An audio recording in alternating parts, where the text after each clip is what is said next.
Is it visible? Can you all confirm once? Is my screen visible to everyone? Yes. Thank you, Rahul.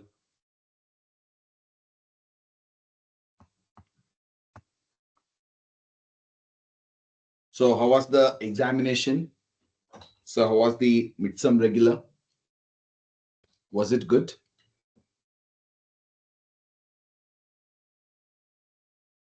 Okay. Rahul is giving in makeup exam. It was good. Okay. Magina, thank you. Okay, guys, at the end, we can discuss all these things. So yes, without wasting time, let us start ninth session. Let me share my screen.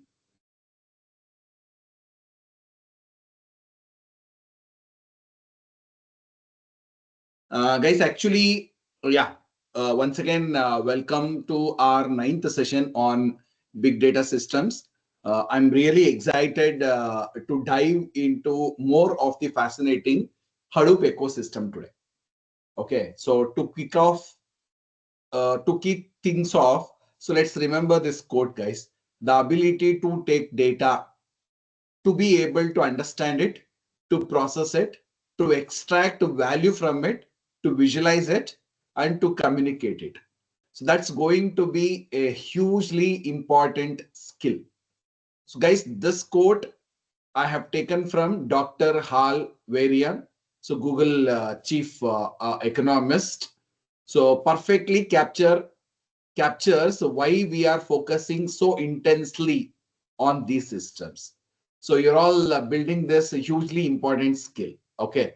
So maybe, yes, guys, in our last sessions, so we have touched upon map reduce concept, HDFS concept, and also we have discussed on core Hadoop concept. Guys, today we are expanding our toolkit. So with three incredibly powerful components. So the very first one is HBase, and the second we are discussing Pig, and third we are discussing Hive. Okay, so these are the workhorses that makes the Hadoop ecosystem versatile. Okay, so yes, guys, I think you're all ready for today's session, right? So can I get quick confirmation and chat box? So once you people are ready for today's session, I will start with today's session. You all ready, guys? Can I get quick confirmation and chat box? So still I am in 8th session concept. I have not yet completed 8th session concept. Yes, maybe today I'm going to complete 8th session concept. Next onwards, I will be what makeup. So as usual, I will take one extra class to complete the session. Okay, today I'm not going to take any extra time, guys. Okay. So you all ready? So can I get READY in chat box once you people are ready and chat once you people are ready?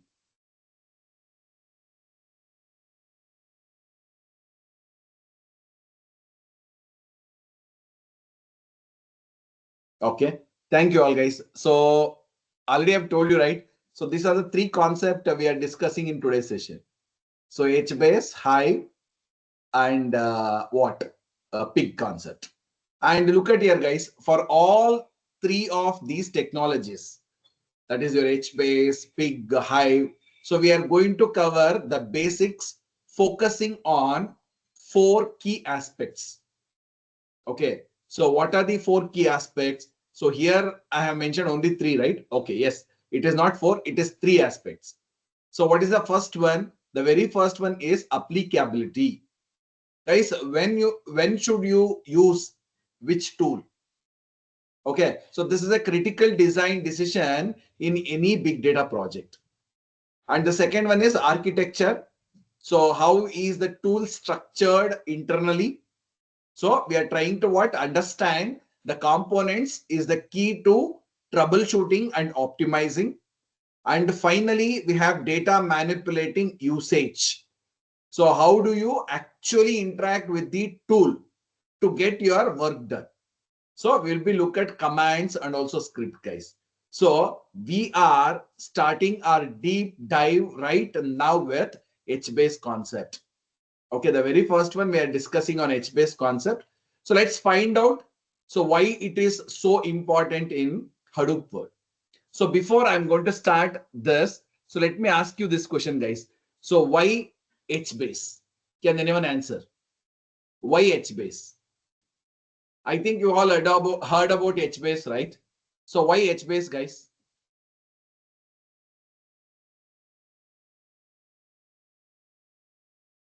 It is very basic question I'm asking to you all, guys. Guys, this is very, very important question. So why HBase? Okay. So one of my friend is saying it is database. See, we already have HDFS for storage, right? So why we have to introduce another layer? Okay, Ajit is saying it is SQL database. So finally, you'll get to know what exactly the HBase is. Okay, you're all getting my point. So already we have what HDFS as a what data storage. Then why we are adding one more layer? Anyone answer? Guys, the main reason behind this is the critical limitations of HDFS. Okay, already you have learned about HDFS, right? Then tell me, guys, what is the critical limitations of HDFS? What is the critical limitations of HDFS, guys?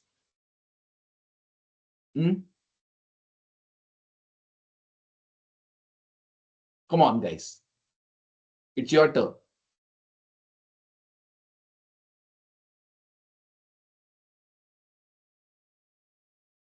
I am not getting any responses.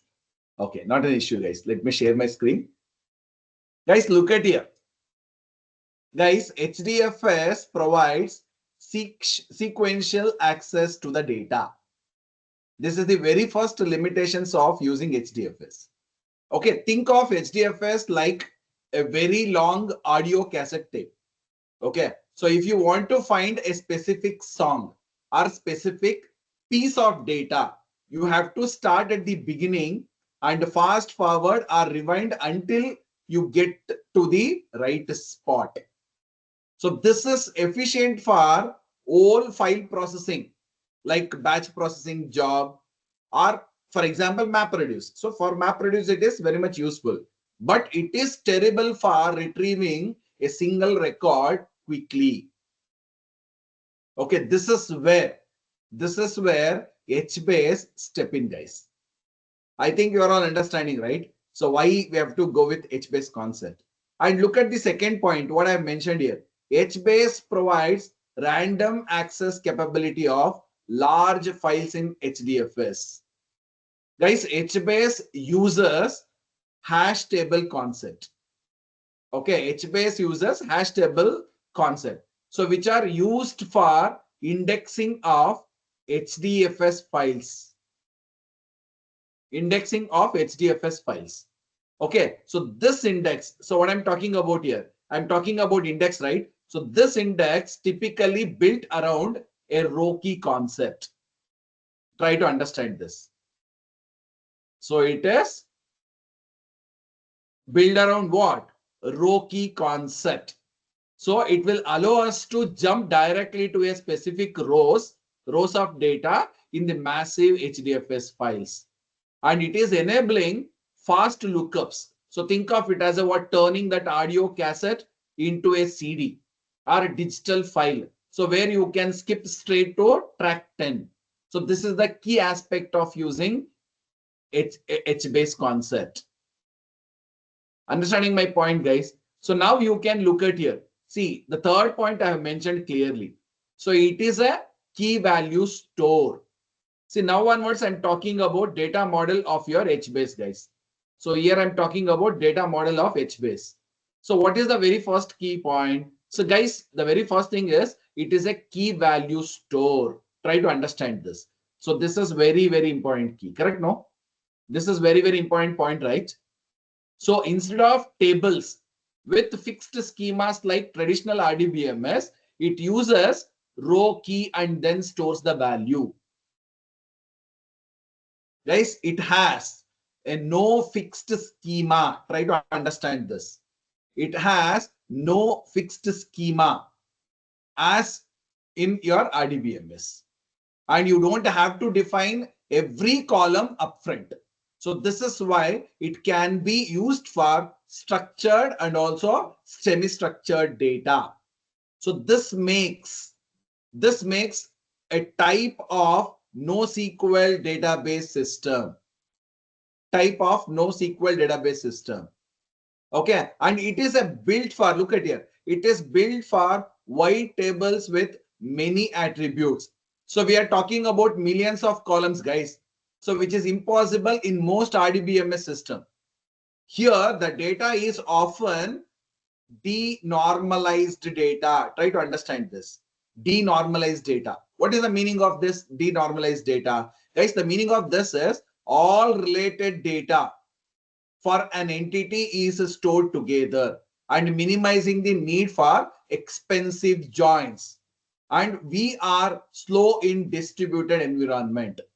And crucially, guys, HBase uses column-oriented storage.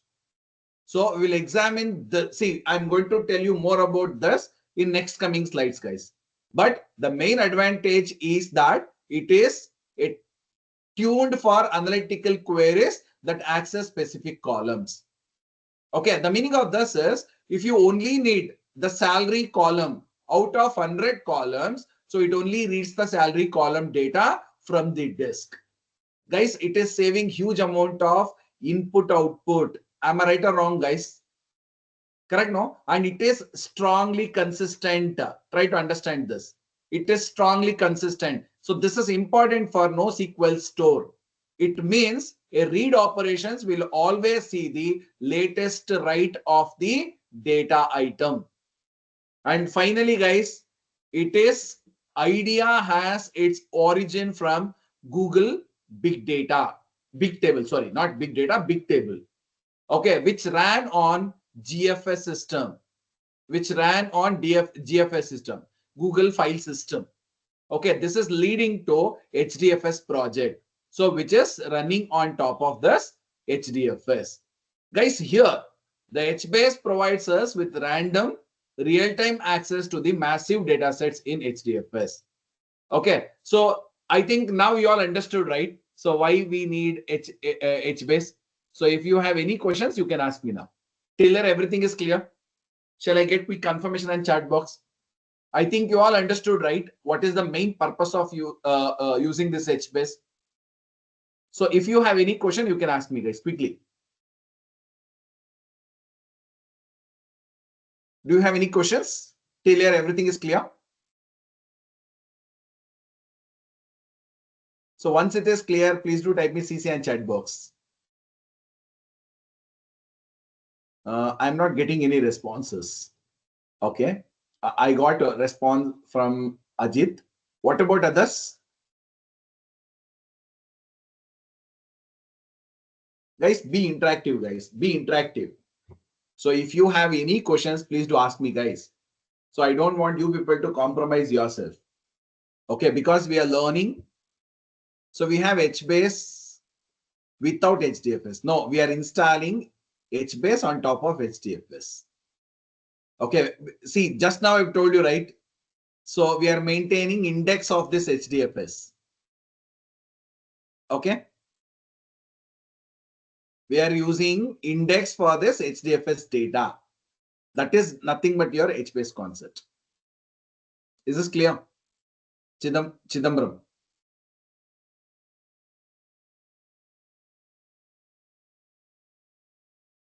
Okay. Okay, guys. Then I will move forward. Guys, now look at here. I'm jumping into next slide. So when to use HBase? This is a beautiful question, no? My dear friends, knowing the what and how is important, but knowing the when is what makes you a good architect. Am I right or wrong, guys? So we have to understand this when to use HBase. Guys, HBase is a great choice when you use case it's these key criteria. What are the first one? So this is, I'm naming it as 1, guys. So large data volume where many distributed nodes are needed. large data volume where many distributed nodes are needed. Okay, so when we are talking about massive scales, see for example, so I've taken hundreds of millions of rows. Okay, so if your data can fit on a single powerful server, you might not need HDFS. Understanding my point, guys? So this is the very first reason. And the second one is need to look up what data in a large data store. Okay, guys, this is the very key aspect of HBase on HDFS. Okay, if your application requires fast record level access, like finding the what profile details of single user out of billion, so HBase is your answer here. Guys, contrast this with MapReduce concept. So which is better for scanning and processing all user records in a batch file. Okay, and the third very important point is, see here I have mentioned third very important point. So need linear scalability with data volume. Okay, so as your data volume doubles, you simply add twice the number of commodity hardware nodes. The performance should scale proportionally. Guys, HBase is designed for this kind of horizontal scaling. Try to understand this. So it is very much useful for horizontal scaling. Horizontal scaling means this is your commodity. You're adding one more commodity, you're adding one more commodity, you're adding one more commodity. So like this, you are scaling up your system means, so the data volume is also increasing, right? So in this situation, you can use this HDFS concept. And you can also use commodity hardware. You can also use commodity hardware and scale with the what? Favorable cost performance ratio. Okay, favorable cost performance ratio. So using low cost hardware in large numbers is a cornerstone of Hadoop philosophy. And here is very few important point about when not to use HBase. See guys, I just told you, right? So when we have to use HDFS, but when we should not use HDFS, the very first point is, guys, you should choose a different system if you require transactional guarantees. I'm writing here, transactional guarantees. Okay, so HBase is not good choice for systems that need complex multi-row or multi-table ACID transactions. And the second one is secondary indices. Okay, secondary indices. Okay, what is the meaning of this, guys? HBase natively indexes only on the row key, while it is possible to build secondary indices with other tool. So it is not a core, guys. So it is easy feature. And third one is DB trigger. DB triggers means what? It does not support automatic code execution. Try to understand this. It will not support for any triggers, automatic triggers on data modifications. And finally, we have one more when we should not use it. So when we have complex queries. So when we have complex queries, then also we should not use this. So if your queries involves complex, ad hoc, multi-table joins and aggregations, you should not look at the what systems like Hive or Impala or SQL, not HBase, guys. That you should understand. Guys, HBase excels at high throughput. Random reads, writes on huge data sets. As long as the what access pattern is primarily by the row key. So now you all understood, right? So when we have to use HBase, when we should not use HBase. So am I making sense to each and everyone? So now you are all getting clear picture when you have to use HBase, when you should not. Am I making sense to each and everyone? So once I'm making sense, please do type me MS and chat box. Excuse me. Am I making sense, guys?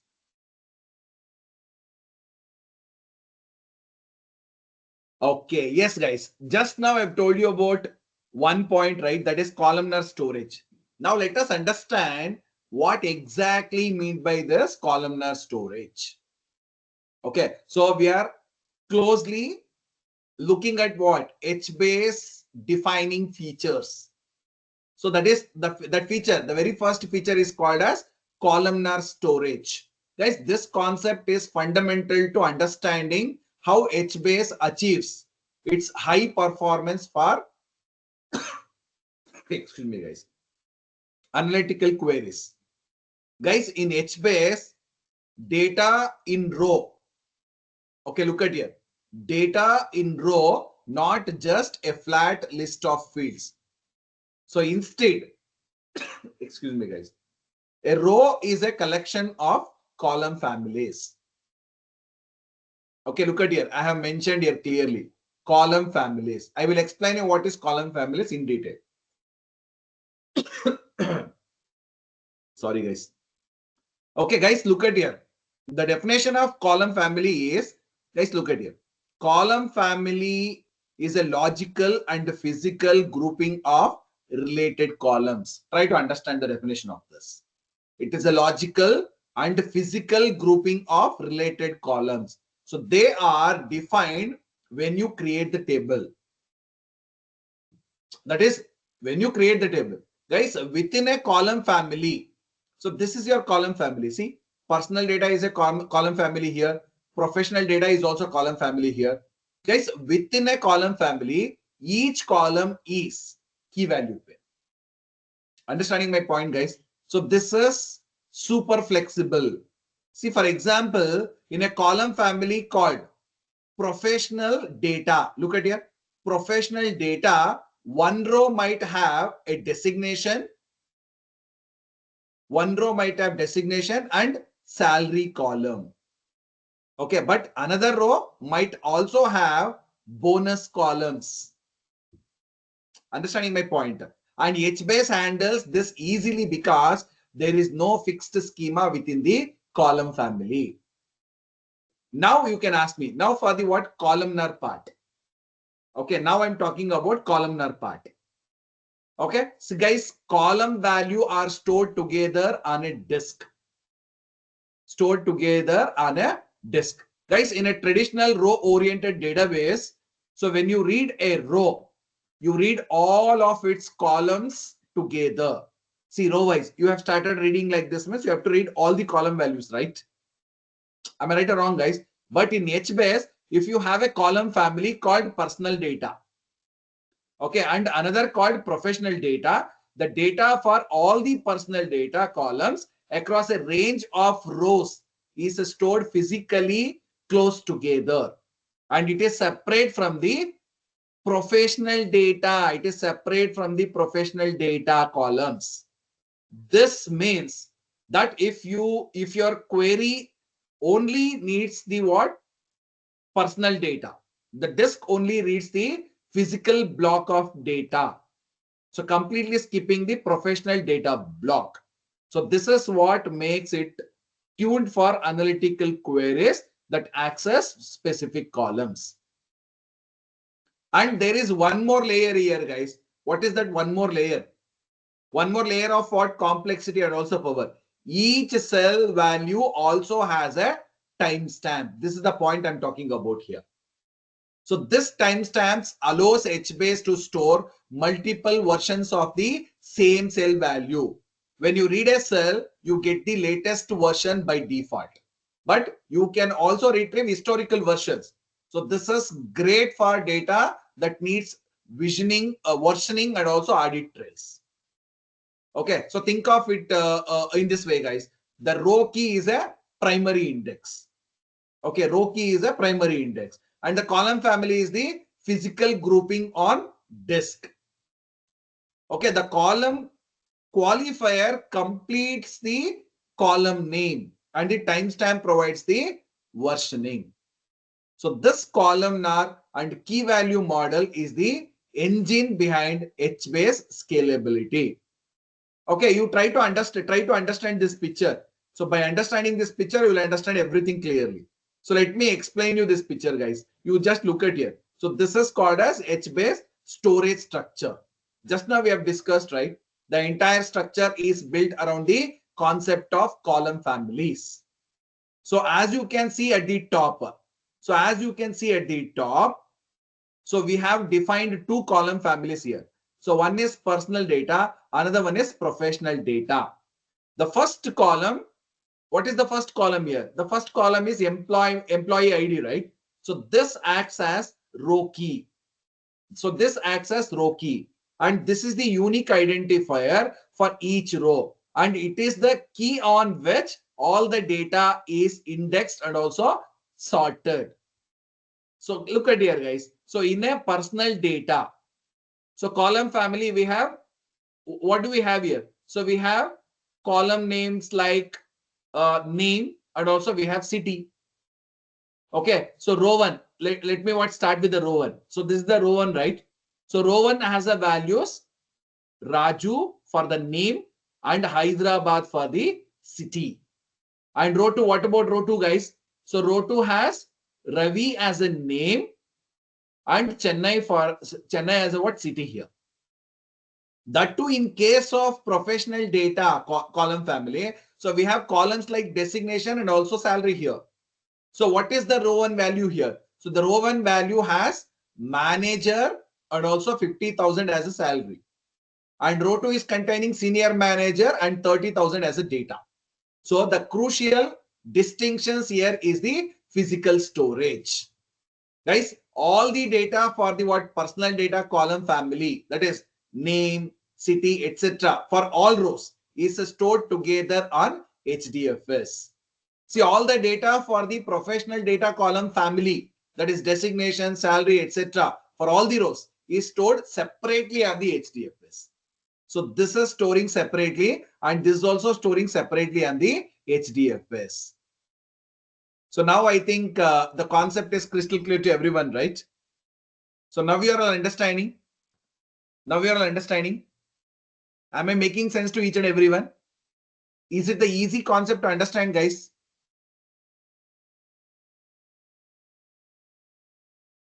Yes. Okay. Let me take one analogy to explain the concept, guys. Imagine two huge separate filing cabinets in a large warehouse.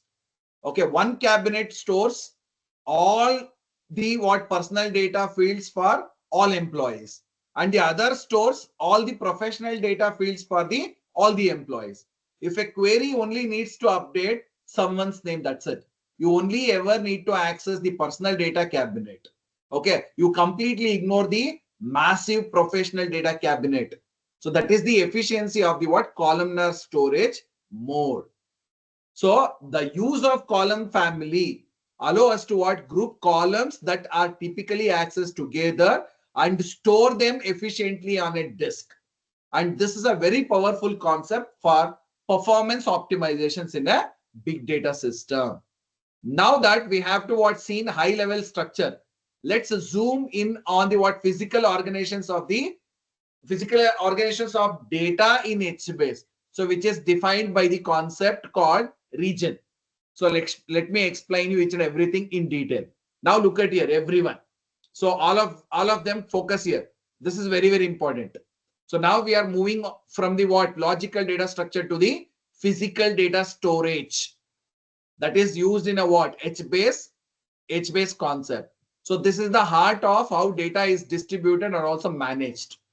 The main unit of distribution is called as region here. Okay, what is region, guys? Region is continuous sorted set of rows stored together. So the sorting is done based on the row key value here. Understanding my point, guys? So look at here, one example I've taken here. So HBase tables are horizontally partitioned into these regions. See, horizontally partitioned into these regions. So think of it as a table split into many horizontal chunks. So each holding a range of row keys. So for example, 1 to 1000. Okay, from region A. So this is from region A. Let me call it as region A. And again 1001 to 2000. So 1001 to 2000. So this is from region B. And again, so on and so forth. So 2001 to 3000. So we are going to store it in the region B. Okay, so these regions are the units of workload distribution. So which are distributed across the clusters servers. The maximum file size per region is configurable, guys. And inside region, so once I am moving inside the region, so we find the column families. So inside regions, we'll be having column families. Try to understand this. That just we discussed, correct? No? See, look at the second point what I mentioned here. A region has multiple column families with each column family having a store. So a store, look at here. I am mentioning one more terminology here. What is the terminology? That is called as a store. Guys, a store is the actual management unit for a single column family within the region. Understanding my point, guys? So each store is composed of two main types of component. What are the two main types of component? The very first one is called as mem store. The very first one is called as mem store. See, I have given more information on this, guys. You can go through this later. What do you mean by mem store? See, this is the write buffer for client. See, I have mentioned the key point here. So write buffer for the client. Okay, sorry, clients are data. So you can call it as data also. It first goes into the mem store. Mem store is nothing but what here? Mem store is nothing but a memory here. Okay, mem store is nothing but a memory here. Okay, so this provides fast writes. So once mem store fills up, okay, its size is again its size is configurable, guys. So once it is fills up, so it is flushed to disk. It is flushed to disk, and each flush create a new store file or H file on the disk. Look at here, I have mentioned here. Each flush creates a new store file or H file on the disk. And next to this, we have given one more point here. Store files can be compacted. What do you mean by that compacted? What do you mean by this store file? So store file is nothing but H files, guys. Okay, so these are the what files on HDFS that actually holds the data. Okay, since a flush creates a new file, over a time, a single column family can have many small files, store files actually. Okay, to keep things efficient, so these store files can be compacted. Compacted means what, guys? We can join each other. So compaction merges these smaller files into larger files and more manageable ones. Okay, this we will discuss later, guys. I'm going to give you more information on this later. But one more very important point what you have to understand here is each store file has blocks. Okay, so each files means what? Store file is composed of blocks that can be compressed. So this block size can be what? Configured. And the block is the what? Smallest unit of input output here. Guys, in summary, what I would like to tell you here is table, the entire table is forming regions. This region again dividing everything into store. So store is nothing but what? It is nothing but a collection of column families. Again, column families are divided into mem store. Okay, mem store. Let me call it as mem store. So mem store are nothing but writes, is it? So writes plus also store files, is it? So you're writing something to it means then it is called as mem store. Okay, you are storing something to it means then it is called as store files. That's it. Very simple. So this is reads and this is writes. I think all these concepts are crystal clear to everyone. Guys, this structure allows HBase to handle massive read and write throughput. A combination of memory-based writes and HBase-based persistent reads. And now that we know the what storage component, now let us see how these are managed in the overall HBase architecture. So before I'm moving into architecture part, let me see anybody has put any questions on the chat box or not. So till here everything is clear, guys. Can I get clear message and chat box? So once everything is clear. So before I'm moving into the architectural component. I'm asking you this question. So is the concept is clear to everyone? Is this concept clear to everyone? Now I'm moving on to the what architectural components of HBase, guys. So like HDFS, so HBase follows a master slave pattern. Okay, first we will look at master components and then slave pattern. So till here everything is clear. Can I get the confirmation and chat box?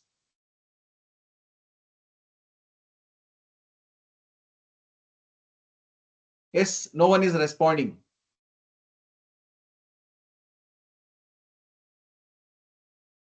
Shall I move forward, guys? Yes, thank you, Meghna. Sir, HBase is running top of the HDFS. Should feed the date to HDFS or HBase. I'm not getting your point, Chidambaram. Date feeding means what? You're talking about timestamp? I just conveyed you about the timestamp, right? So I can include a timestamp to know the version of the data. That concept already have conveyed you, right?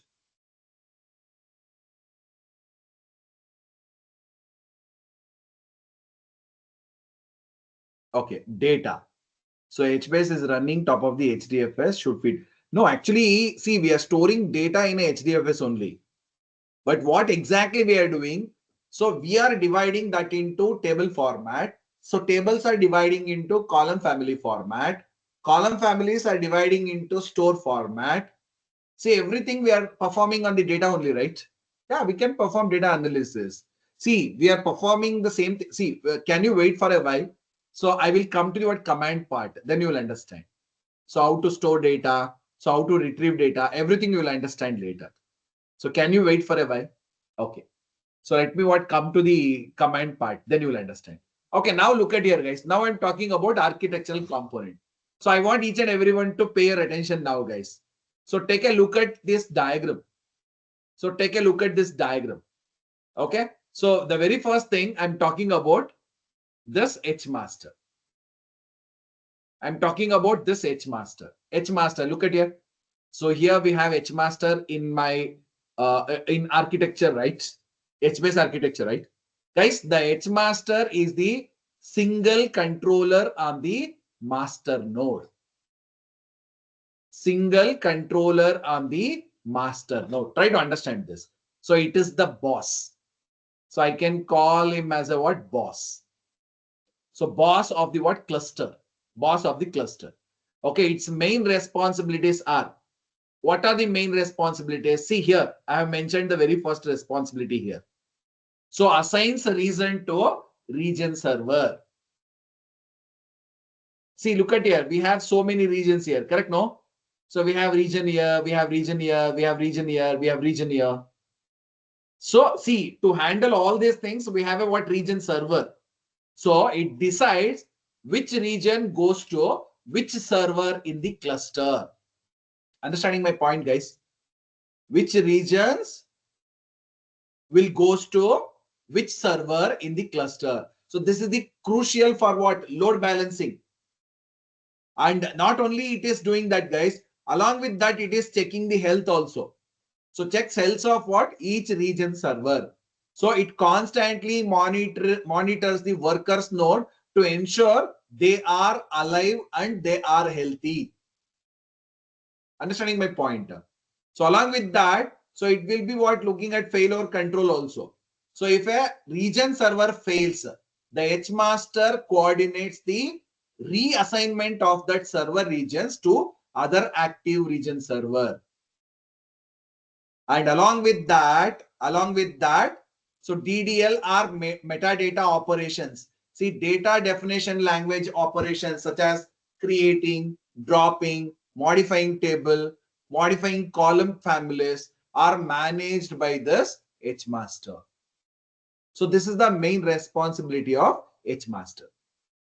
So next to that H master, see guys, the client rarely needs the H master, right? So client rarely needs this H master. See, look at here, I mentioned that point here. So once a client knows where a piece of data is, so it communicates directly with the region server for actual read or write operation. It only need the what H master for DDL operations when looking up what regions, locations initially. That's all. Not for any other reasons. And next one, guys, I'm talking about one of the what beautiful thing that is called as zookeeper.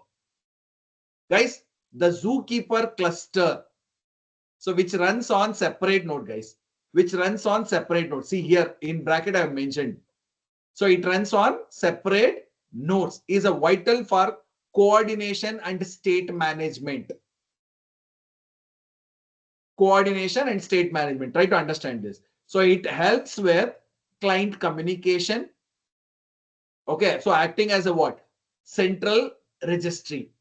And it tracks failures with heartbeat. So this is how the H master knows if a region server is down. And along with that, it maintains cluster configuration data. So this includes the locations of the H master and location of the essential root region. Guys, the H master is typically located on top of Hadoop master node. Try to understand this. So this is located on Hadoop, on the what? Hadoop master node. And the zookeeper cluster is used to maintain the consistent state across the entire HBase cluster. Guys, this master layer, this complete master layer is all about coordination and also management. Now let's look at the what? Workhorses, the slave components. Okay, what are those slave components? So here I'm continuing with the what slave components. Okay, look at here. The next slide is talking more about slave components. Now we are focusing, we are shifting our focus into the what slave concept. The nodes that do not actually work in HBase architecture. So these are the region servers. So these are all called as region servers. Try to understand this. Okay. Guys, the region server is a worker node and it is in charge of what? Set of regions. So this is one region server, correct? No, region server 1. So here I mentioned region server 2. So it is containing 2 regions here, correct? No. So typically a region server runs on Hadoop slave node. So this is running on Hadoop slave node. Try to understand this. Hadoop slave node. Okay. You're all getting my point, guys. So region servers are running on Hadoop slave node and which is also known as HDFS data node. So we are also going to call it as what? HDFS data nodes, guys. So this is a key architectural choice. So as it ensures data locality, so meaning the what compute is close to the storage, minimizing the network input output. The region servers are the worker nodes handling read, write, delete request from the clients. So look at the diagram here. Okay, you can see region server 1 here, region server 2 here, correct? No? So each one hosts multiple regions from different tables. Okay, each see different tables. See this table name I have mentioned as what? Table foo. This table is called as table bar. So this is root table. And we have a separate table. So where do we have a separate table? So this is called as a meta table. Okay, so inside each region server, so we see the regions. So this is called as regions. Correct? No? And within each regions, so the different column families we have here. What are the column families? Look at here, we have CF1 here. And here also we have CF1. So here we have CF2. So on and so forth, right? So each with its own mem store. Each with its own mem store. Look at here. So we have a separate mem store here. When a client sends a write request, try to understand this. So when a client sends a write request, see, look at here, I'm sending a write request from the client. The data is returned to the in-memory mem store of the correct regions or column family. And crucially, before the what data is acknowledged as return, it is also returned to a file called the hlog or write ahead log, WAL. See here I've clearly mentioned hlog. So before it is going to write something into this mem store, so it will write the same on this hlog also, guys. Okay, write ahead logs, or we can call it as hlogs. Guys, the HLog purpose is to ensure durability and also crash recovery. Try to understand. You can ask me a question, sir, why we are using that? The main reason is durability and also crash recovery. So if the what region server crashes before the mem store is flushed to the what store file, the data in the mem store is lost. So however, because the data was written to the HLog first, the HLog can be replayed upon what recovery, and the data can be recovered and put back into the mem store. The HLogs themselves are stored on HDFS. This is always stores on HDFS. Okay. So client, see, you can ask me a question. Sir, how clients are going to communicate? So can you tell me the flow? Guys, look at here. I am going to tell you the flow here. The clients needs to know which region server hosts the region it wants to access. So this is for read communication. Okay. So this information is found in this meta table. The HMaster is involved only in assigning regions and managing the cluster. The client performs all read or write operations directly with the region server. Guys, this distributed architecture, that is HMaster for coordination, Zookeeper for state, and region servers for data access, is what allows HBase to scale linearly with the data and handle high volume random access requests. So hope this concept is crystal clear to everyone. So the flow of execution, everything is clear, right? Now find out where all this data and log informations lives on HDFS. So till here everything is clear. You all understood? Yes or no? You all understood, guys? Okay. Now look at here, guys. Find HBase objects on HDFS. Guys, I'm giving you detailed explanation on this slide. So this is very, very important. It is important for administrator and even architect to understand where the physical files for HBase resides on the underlying HDFS. Okay, all persistent HBase data is, after all, just files on HDFS. All HBase related objects resides under the /HBase. This resides under the /HBase directory on the HDFS. Okay, so look at here. For data, so let me take the very first one for data. So this is for data. The data files, what is data files, guys? Usually we are going to call it as H files, right? The data files are, we can call it as H files. So follows a clear hierarchy. So first it will go to /HBase and then /table. What is this table? This is a directory, guys. This directory holds all the data for specific table in the cluster.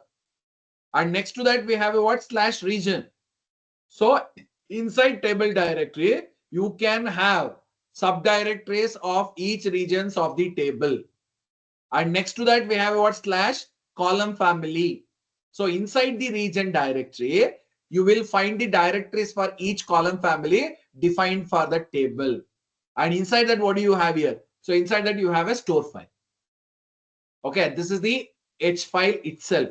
Again, this is the H file itself. Correct? No. Okay, the actual file storing the what data blocks for the column family. Guys, the file structure is direct mapping of the logical structure. So table to regions, region to column family to store file. Okay, then what about WAL logs? What about WAL logs? Write ahead logs. Just now I've explained you about write ahead logs, right? So this write ahead logs stored in a separate structure. What is that separate structure? Look at here, /HBase /.logs. So this logs holds the log information, and next /region server. So within the logs directory, there is a subdirectory for each region server. And within that, we have a what? HLog. So these are the what actual WAF files for that region server. Understanding my point, guys? So this is the This is the very, very important point what you have to understand, guys. Okay, so I will give you one example to explain on this. So this is the beautiful example I'm taking you now. The second part of this slide gives you the what practical examples of this directory structure using shell commands, showing this structure from the data directory down to the what specific H file.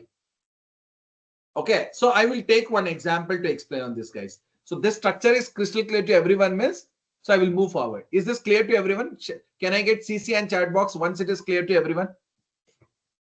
Quickly, guys, I don't want to ask you again and again, guys. I'm not getting quick responses from you people.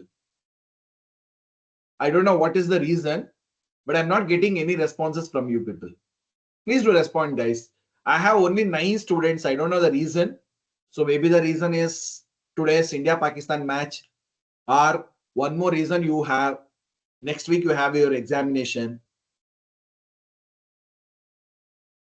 Correct? No? What is crystal clear? Soumitra. India-Pakistan match?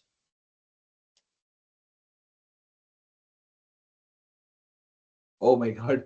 Chidambaram is saying this. Sorry, guys.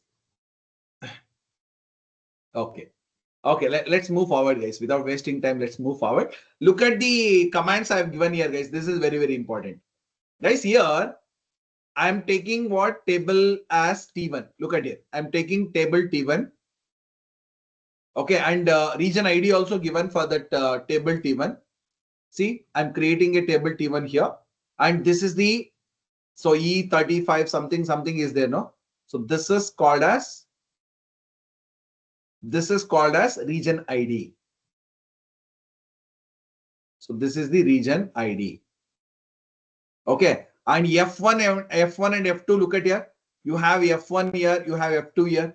So I mentioned F1 and F2 here, right? So F1 and F2 are the column families. So these two are called as column families. Okay. And the file, see, each and every column family will be having see, look at here. I have mentioned here 0, 1, D6, something, something is there, no? So this is HDFS file storing a block. Okay, this is a what? HDFS file storing a block. And you can ask me what is the WAL? Guys, WAL directory contains write ahead locks.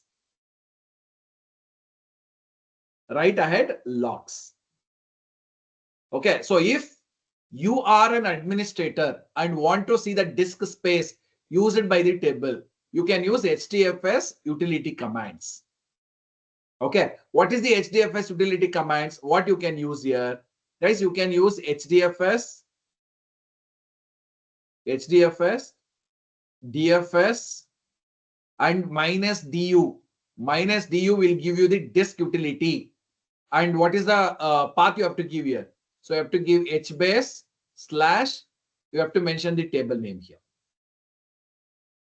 You have to mention the table name.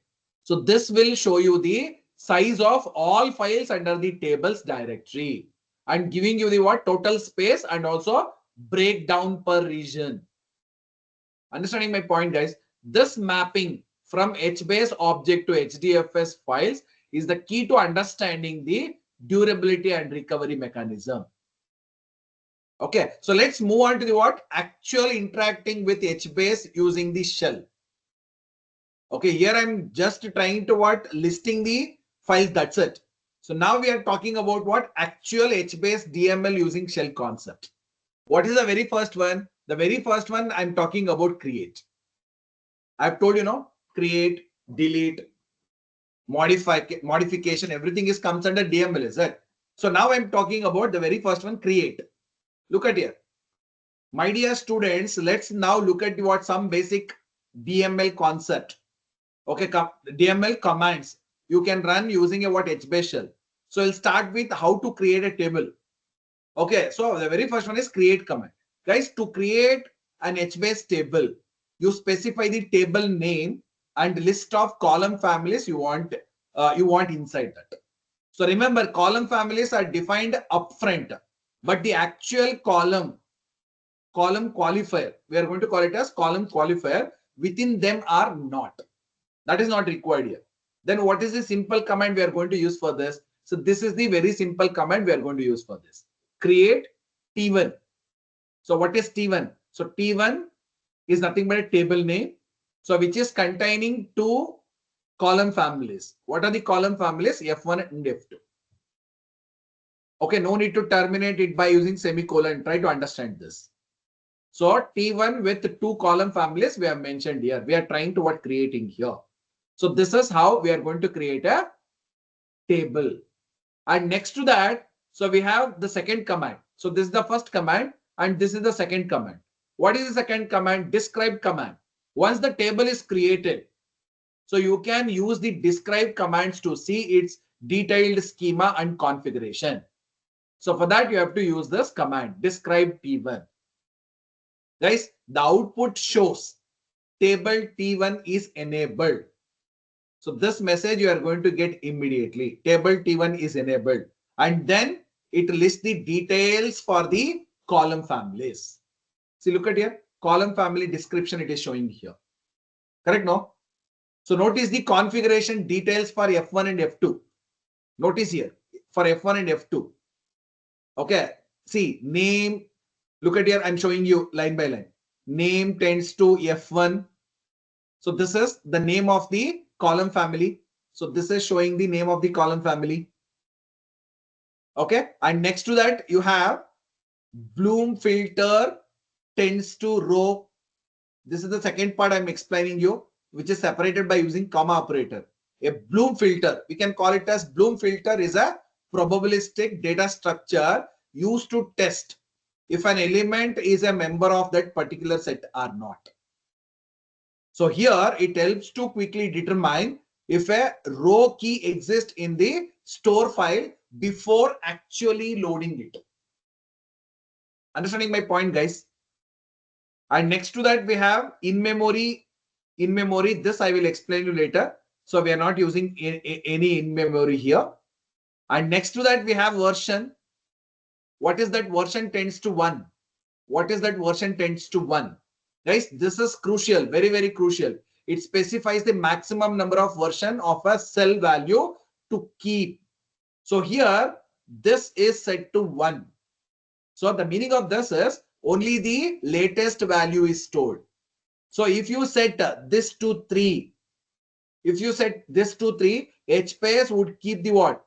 Last 3 writes of the cell. So now it has taken what? Latest one. Suppose you are writing 3 instead of writing 1, you are writing 3 means it will take the last 3 writes information.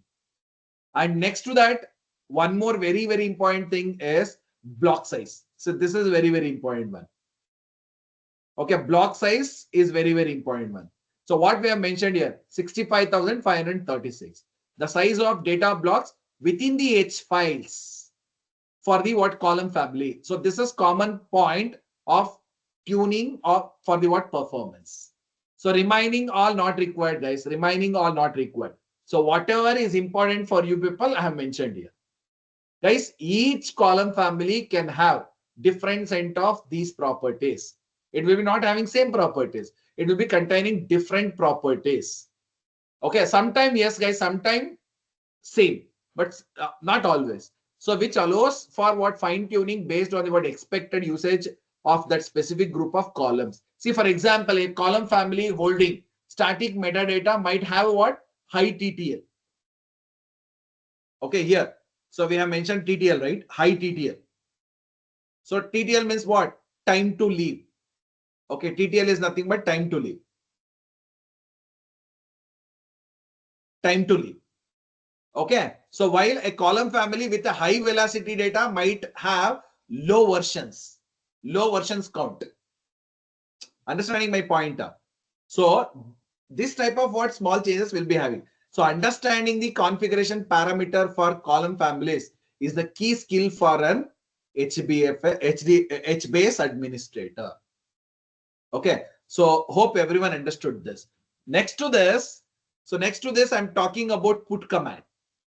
Okay, now let us look at how we perform the basic data manipulation, inserting, updating data in HBase. Guys, in HBase, so there is a what practically no difference between insert and update. So if you are targeting the same row key and column, so then no difference, guys. So both operations use the put command. For insert also, for update also, we are going to use the same command. So that command name is called as put command here. That command name is called as put command here. Guys, the general syntax of the put command is, so we have to write put command, put keyword, followed by table name, followed by table name, followed by row key, followed by column key,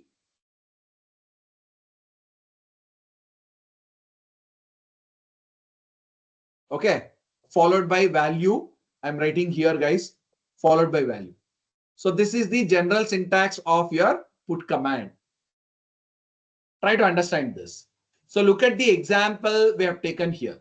So put T1, 1, F1 name, Andy I have taken here. Correct? No? So this is an, what is this, guys? So this writes the value. This writes the value Andy to table T1. So Andy to table T1 for row key. Which row key? So it is writing this for row key number 1. So this is your row key here. And column family name we have mentioned as F1. Column family name we have mentioned as F1. And column family, column qualifier is nothing but a name here. So I think everyone understood this, right? So if you have any query on this, I will answer you immediately. So do you have any query? You all understood what exactly put T1, 1, F1 colon name Andy? Any doubts here? Any doubts here? Yes. What is the doubt, Ajit? What is your doubt? Should I take one more example to explain? Ajit, if you're not getting.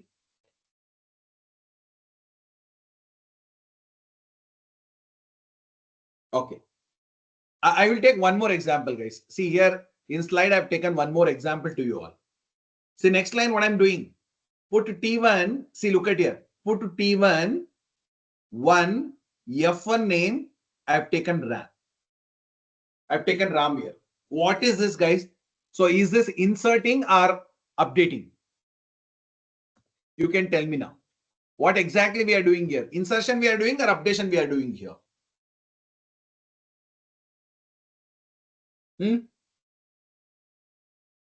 We are performing updation, right? So we are writing a new value RAM, okay, to the exact same row key and same column. Since the default version count is 1, the Andy value will be what? Overwritten. Are you getting my point? The Andy value will be what? Overwritten. So it is nothing but, so we are performing update operation. Very simple. Okay, next to that we have one more command here. One more command we have taken. Put T1, 1, F2 family 2 I have taken salary and 10,000 I have put here. So this adds a new column salary to the what existing row key 1. See, row key value we have taken 1 here, but in a what different column family name. See, column family is different here. So the column family name we have taken as F2 here. So we now have two what columns. See, we have now 2 columns here. Correct? Now, what are the 2 columns here? So one is with F1 name, another one with F2 salary with the value 1000. Okay, here F1 name we have RAM, right? So recently we have written RAM here. So these are the 2 values. So now what I'm doing, guys, see, look at here. The same thing is, it is displaying here. So once you are typing this scan T1, okay, scan T1, what is the main purpose of using this scan T1? Guys, scan command is used to retrieve all rows from the table. So here I mentioned scan T1, right? See, it is showing the same. So F1 name, so F2 salary. See, one of my friend was asking about timestamp, right? It is taking timestamp by itself. And the value it is taking as RAM here. See, value it is taking as 1000 for the F2 salary. Understanding my point, guys? So hope every one of you are understanding. Okay. So along with that, see, output also it is showing here, correct? No. Yes or no, guys?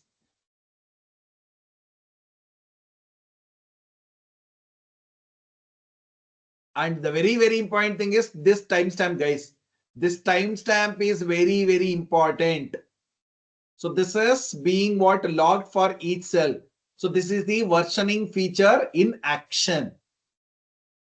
Okay. So now we are trying to what inserting a new row. We are trying to what inserting a new row. Now what we have to do, guys? See, look at here. I've taken table name T1. See, row key value I've taken as 2 here. See, second row. Row key value is equal. See, previously it was 1, right? Now row key is equal to 2 here. So I'm inserting this into second row. So F1 common name and I'm inserting here. Put T1 again second row salary. I'm inserting 20,000. So after that I'm performing what scan operation. So it is showing all the values. Row 1 value and also row key values it is showing completely. Correct? No? So make a note of this, guys. The combination of row key, column family, column qualifier, timestamp uniquely identifies every single cell in HBase. So this is very important concept. The put command is the workhorse for high speed writes into HBase. But how do we selectively read data? So that's our next topic. So there, see, we are discussing about filtering later. So before that, if you have any doubt on this, ask me the question. So I will clarify your doubt and I will move forward. See, I'm not going very fast, guys, because you all know all these comments are very important. So for that reason, I'm taking what lots and lot of time to explain each and every commands. So is this clear to everyone? So shall I move to the next part? Yes or no, guys? Quickly. Yes. My dear students, look at here. So once you have massive amounts of data, so simply scanning the entire table is often impractical and also inefficient. We all know that. So you need a way to what filter the result. While HBase is not designed for complex joins, it offers powerful filtering capabilities on the server side to minimize the data sent back to the client. We still use scan command, but we add filter clause. See, look at here. We are using scan command, but along with that, we are using filter clause here. The example on the slide shows the filter to retrieve data only for employees whose salary is greater than 12,000. Correct? No? Greater than 12,000 I have taken here. Binary comparator, new I have taken, and symbol I have taken as greater here. So look at the command. Scan T1 and column family I have taken as F1 name, F2 salary. Filter option I have used. Single column value filter dot new, and inside that I have taken bytes, 2 bytes F2, bytes 2 bytes salary, and compare filter. I'm using what comparator operator here dot value of greater value. So I'm taking a greater value binary comparator dot new, and the value I've taken as 12,000. Guys, now I'm breaking down everything into separate thing. See, the very first time I'm explaining you everything, right? That's why I'm breaking this into separate part, guys. So this part I'm explaining you now. So you can ask me a question on this. So this is columns greater than, see, columns tends to F1. See, what is this, guys? This is the projection, right? So this is the projection.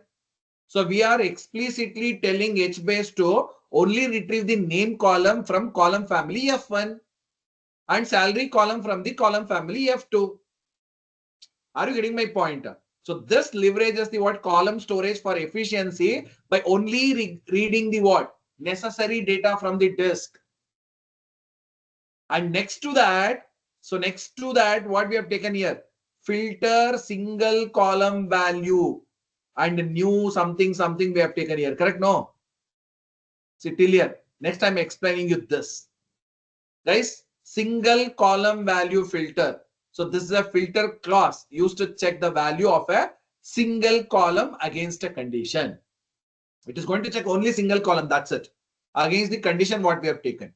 And next to that, what do we have here? bytes, 2 bytes salary, something we have here, right? Okay, and also bytes with respect to salary we have taken here, byte with respect to name we have taken here. Is it? No, only salary we have taken, not names. So this specifies the column family F2 and column qualifier salary to apply the filter on. Everything in HBase is stored as a bytes, guys. Hence the value is using bytes dot 2 bytes here. Okay, and next to that we have a what compare filter. Look at here, compare filter and comparator operator dot value of what greater we have taken here. Correct? No, this is the next lengthiest one. So this is defines the what comparison operator in case of what greater than operation. Lesser than means you can take lesser here. Okay, so next to that, what do we have here? Binary comparator new bytes dot 2 bytes 12,000 we have taken here. So this specifies the value to compare against, which is 12,000. Guys, in essence, we are asking HBase, so give me the name and salary for all rows where the value in column F2 salary is greater than 12,000. Okay, the output confirms this, guys. Only it is going to return the data for row key 2, right? Row key 2. So that is, look at here. It is mentioning what row key has 2 here. Understanding my point, guys? So this demonstrates how client-side filtering and server-side filtering are managed. The powerful server-side filtering significantly reduces network load and client-side processing, so which is vital in a big data environment. Okay, so let's consolidate our understanding of how the client interacts with the HBase architecture. So now I'm consolidating everything by what showing by this diagram. You're trying to understand this. Look at the image. Guys, now let's tie together what we have learned about the what architecture and see how client actually performs operations in HBase. Okay, so this is a what critical flow to understand. So there are two main modes of interaction depending on the type of operation. So operation via HMaster. See, this is operation via HMaster. That is the what control path. We are going to call it as control path. Guys, the HMaster is responsible for all control and metadata operation. That already I've explained. Okay. So create and delete. Suppose you're performing create and delete operation. So when a client wants to create or delete an entire table, the request to go to HMaster first. The request, see, look at here, I mentioned here, create, delete. The request go to HMaster. And next to that, we have what metadata concept. Guys, initially, lookup of where a region is located. Okay, region split and other administrative task involves the HMaster. The HMaster essentially manages the cluster state, ensuring that the regions are assigned to the correct region server. So this is the very first task, guys. And what about operations via region server? So this is through HMaster. Operations via region server. I'm talking about the second one. That is nothing but what? It is not a control path. It is a data path, right? The region server handles all actual data movement. Try to understand this. So this is one region server. This is another region server. So here also we have taken 4 region servers here. So actual read or write. See, I'm talking about actual read or write. So once a client knows which region server holds the specific region it needs. Okay. So it talks directly to the region server to perform put operation. Why we are going to use put operation? For update, and also we are going to write something, means we are going to use it, right? Or we can use get operations or scan operations also. So that is for read operations. Guys, the direct communication is what gives HBase its a speed for random access. Understanding my point, guys? So should I take one analogy to explain the concept? Should I take an analogy to explain the concept? If you want me to explain with an analogy, please do ask me in the question, guys. Chat box. You want analogy means type analogy. I will explain the analogy.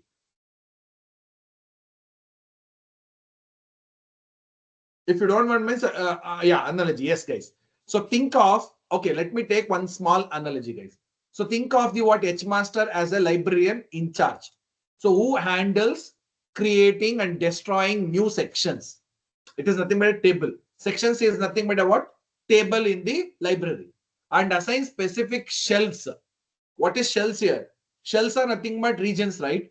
To the specific staff. So who is staff here? Staffs are nothing but region servers. Guys, we have table in the library, and we are assigning specific shelves to that and specific staff to that. So shelves are nothing but what? Regions, and staffs are nothing but region servers.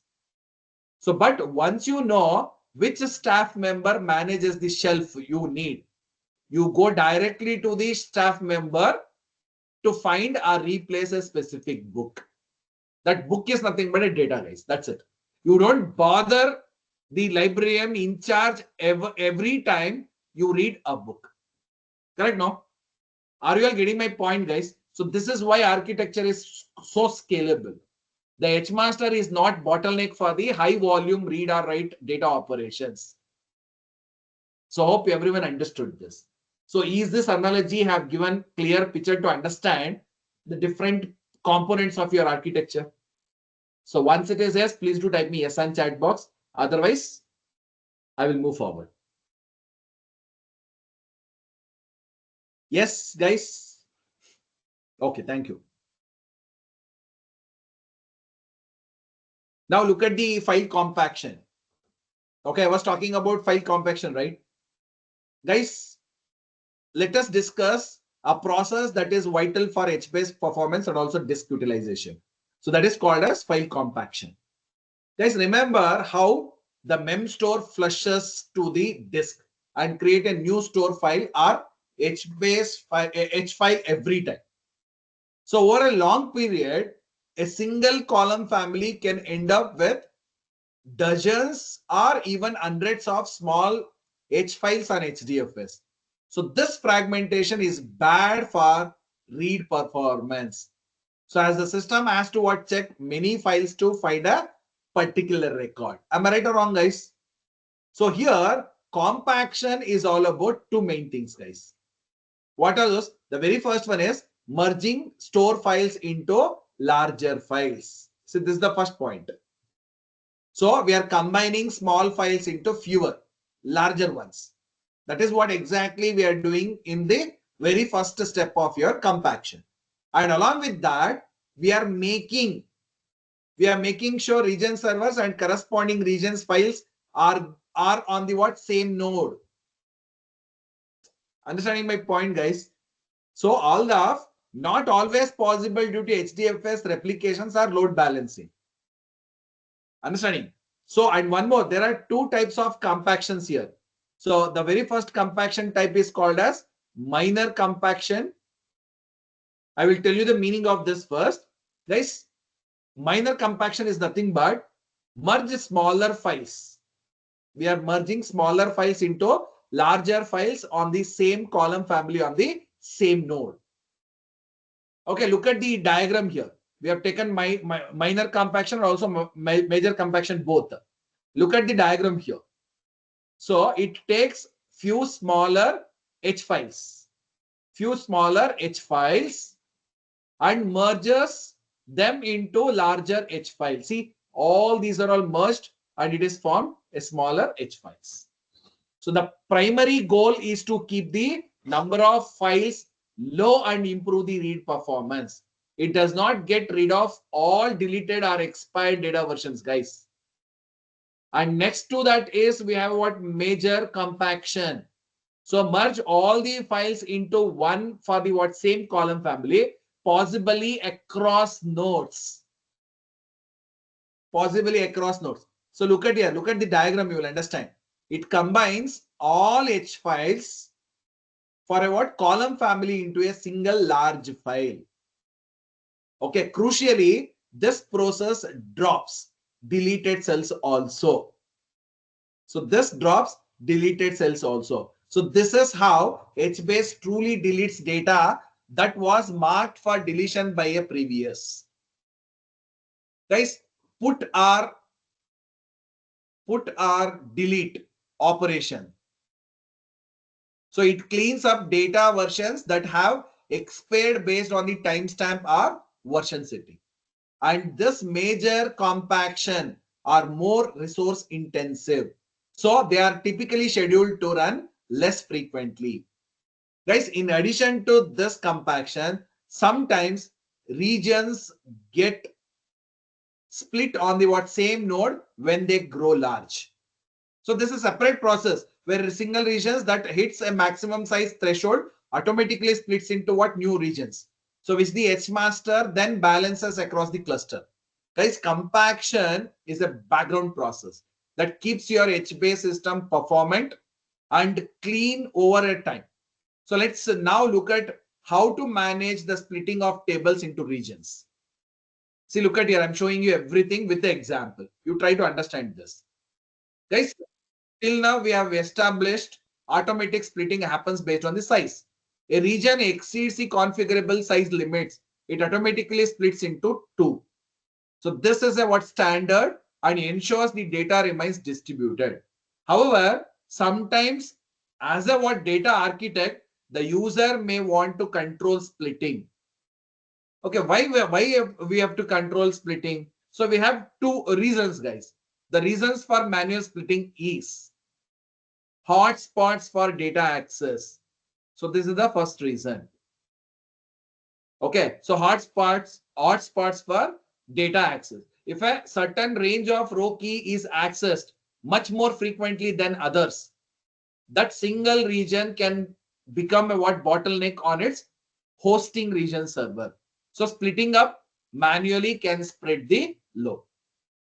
And next point is real-time or time series data. Real-time or time series data. See, for data that is constantly appending, like sensors reading, so on and so forth. So there we are going to use this. And one more, last region is always active. Last region is always active. See, all new writes hit that single region. So creating a hotspot. Guys, pre-splitting the tables ensures that new data can be distributed immediately. And along with that, so we have one more region that is called as load balancing. Guys, you can control the initial distributions of load more precisely than waiting for the automatic split to occur. Okay, so see here I'm explaining the same thing by using examples, guys. So you can define the initial split points when you create the table. Look at the shell commands example here. So HBase create test table F1 splits A, E, I, O, U. See, in this case, so we are splitting by sorted row key starting with letters. The first region would hold all rows from beginning up to what? See, the first region would hold all rows from the beginning up to, but not including A. But not including A. What about second one, guys? The second region would hold rows starting with A up to E. Okay, up to E. That is, what is the example for that, guys? Region 1, that is A to D. Correct, no? Region 1, that is A to D. The third region would hold rows from E up to I. E up to I, and so on and so forth. So this is a powerful technique to prevent hard spotting and ensure balanced data distributions right from the start. And yes, we are talking about one more very, very important thing that is called as merge regions. Guys, sometimes the opposite is needed. So if you have oversplit the table, or if the regions is now too small, you can merge regions to reduce administrative overhead. So for that reason, you are going to use this command HBase merge region 1 and region 2. Guys, so as a big data engineer, you have control over the fragmentation and distributed of your data. So which is allowing you to fine tune performance. And speaking of performance, so let's discuss HBase uses memory for caching to speed up read and write operations. So we have mentioned caching concepts also here. So look at here. Caching regions on server I have mentioned here. Okay, guys, here, see, to achieve low latency random access, HBase must leverage memory aggressively. Okay, especially on the region server, guys. Okay, we have already discussed the write buffer. So that is nothing but what? Mem store. The mem store is for writes, right? So all incoming writes go here first for quick in-memory operations. Also along with that, so recent edits can also be read from mem store. Guys, before checking the H files on disk, HBase checks the mem store to make sure it provides the most up-to-date, consistent view of the data. Okay, the primary caching mechanisms for read is block cache actually. So data is stored on a disk in H files, and H files is collections of what? Blocks. Guys, we all know, right? The block is the smallest unit of input output at the HBase level. So it is what gets pulled from HDFS and stored in the cache memory. And HBase blocks comes in 4 types, guys. What are those 4 types? The very first type is called as data. So which is containing actual user data. And next one we have meta. So meta is containing metadata about the H file. And next we have index and bloom. Guys, these blocks contain indexing information. So used to quickly locate specific cells and avoid reading unnecessary data blocks. When a read operation occurs, HBase attempts to find the required block in the block cache first. And then what are the different types of caches here? So we have 2 different types of caches here. One is LRU block cache. Okay, so this cache lives within the JVM heap. This lives within the JVM heap. Okay, guys, one drawback we have with respect to this.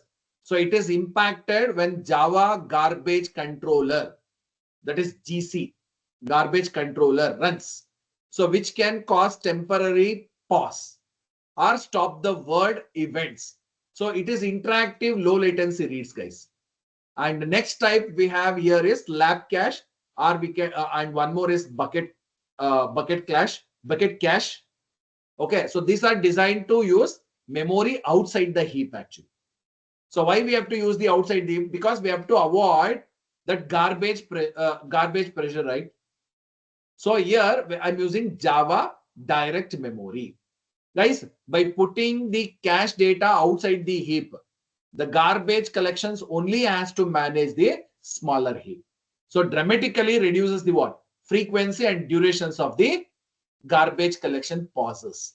So this is a crucial for maintaining consistent low latency performance. Guys, the right balance and sizing of memstore and the block cache are essential for HBase performance.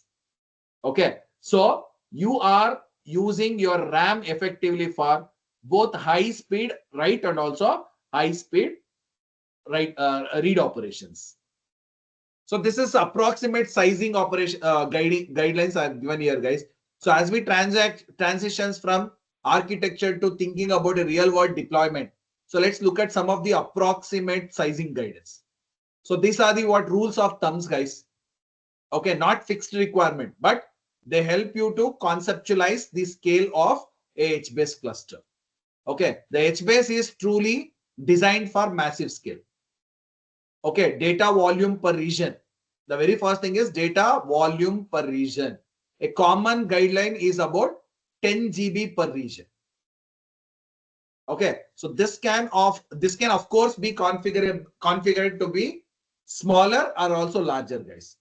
And the second point I'm talking about data volume per region server. Data volume per region server. So as well configured region server can handle around 100 regions. 100 regions. Okay. So total data per region server is what now? So the meaning of this is single well-resourced region server could potentially manage up to 1 TB data. 1 TB is nothing but what? 100 regions into 10 GB data. 10 GB per regions here. Correct? No? So if you have 10 node clusters, you try to understand this. If you have 10 node clusters, you are already managing 10 TB of raw data. So this is why HBase is typical for petabyte data storage use cases. So we are talking about petascale, guys, petabyte scales. And the last point I mentioned here, cache size. Guys, while 1 TB of data sounds massive, so the cache size is often very small in comparison. You might typically allocate a cache size of around 1%, 1% of the data size. So which for what? 10 GB, it is about what, guys? 10 GB, it is about 100 MB. So this is a what? Small fraction of data, and it may barely cover block indices. Okay, now you can ask me a question, sir. Why is the cache so small relative to the data? Correct? No, guys, the reason behind this is you are relying on the powerful row key columnar structure to get you the exact data block you need. And HDFS provides fast sequential reads. The cache is used primarily for the frequently accessed index block and also hot data, not for caching the entire data set, guys. For 100 regions, okay, for 100 regions into what? This 100 MB of cache each. So you are using 10 GB of your RAM on the what? One region server. Correct? No? One region server for caching. So which is sensible amount, guys. So this concludes our deep dive into HBase concept. Guys, it is a crucial technology. This provides a real-time random read or write access to massive data sets in the Hadoop ecosystem. Okay, so hope this concept is crystal clear to everyone. Shall I get quick confirmation? So is this crystal clear?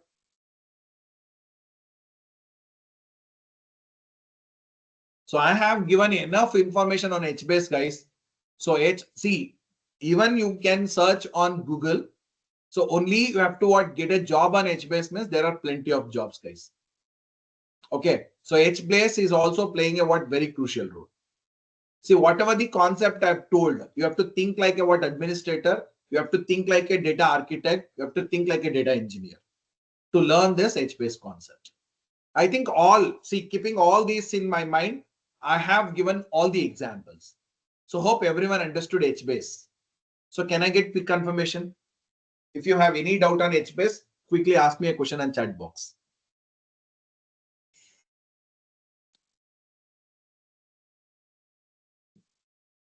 No questions means you type me no questions on chat box, guys. Quickly.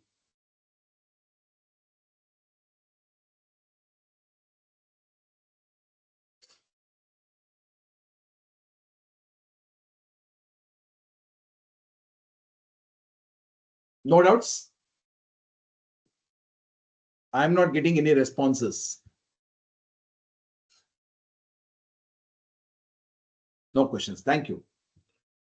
Okay, guys, this is about the very first tool I was talking about. So next we are jumping to the second one. That is your pick concept.